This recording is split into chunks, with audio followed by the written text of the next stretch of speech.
uma farinheira, e aí ele comia aquela farinha com a colher de farinha e a melancia. Melancia com farinha, o senhor e o Franklin Cascais? Não, ele e a senhora dele. Ah, o Franklin Cascais e a esposa dele na sua casa. Coqueiro, aquele coqueiro. Mas o senhor morava em Coqueiros? Não, ele vinha aqui. Ah, eles vinham aqui e o senhor é aqui da rua Jaborandi mesmo? Não, eu sou da rua Pequena, eu sou da Pequeno Príncipe. Ah, o senhor é da Pequeno Príncipe? Mas nascido e criado ali? Nativo aqui. Ai, que legal! Com 78 anos. Para! Sério? Jesus do céu! Criado a peixe, né? Ai, que bom! Tá dançando ainda tudo! As festas divinas eu vou todas. É mesmo? Ah! No ano passado tinha 14, eu fui 9. É mesmo? E como é que a gente fica sabendo dessas festas? Aí eu tenho, como é que se diz? O calendário? 1º de maio. Ah.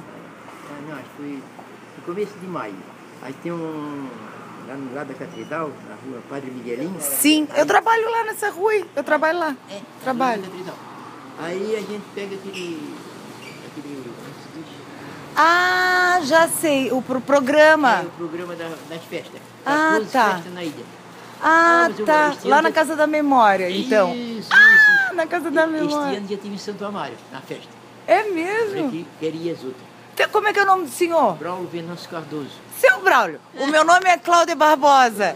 Muito prazer, seu Braulio. Ó, eu vou procurar o senhor, quem sabe a gente se encontra numa festa dessa aí. Tá. O senhor tem cara de quem dança bem? Espera aí, a próxima festa vai ser na Cachoeira do Rio Tavares. Ah, é? Dia 12. 12 de... 11 e 12, agora de junho. Dia dos namorados? Aí, pode moça solteira? Ah, então tá, então eu vou lá, a gente se encontra lá então. Pra arrumar casamento, né? Vai que dê sorte, né? Bom dia, seu Braulio. Tudo de bom pro senhor? Eu trabalhei na universidade. Que delícia! Ah, eu quero conversar mais com o senhor. A gente se encontra aqui na Mercearia Progresso. Já estou aposentado. Vai fazer 21 anos agora em junho. Que máximo! Eu quero saber essas histórias todas. Aposentei em 95. Que lindo! Um beijo, seu Braulio. Tchau, tudo bom pra você. Obrigada, seu Braulio. Muito prazer.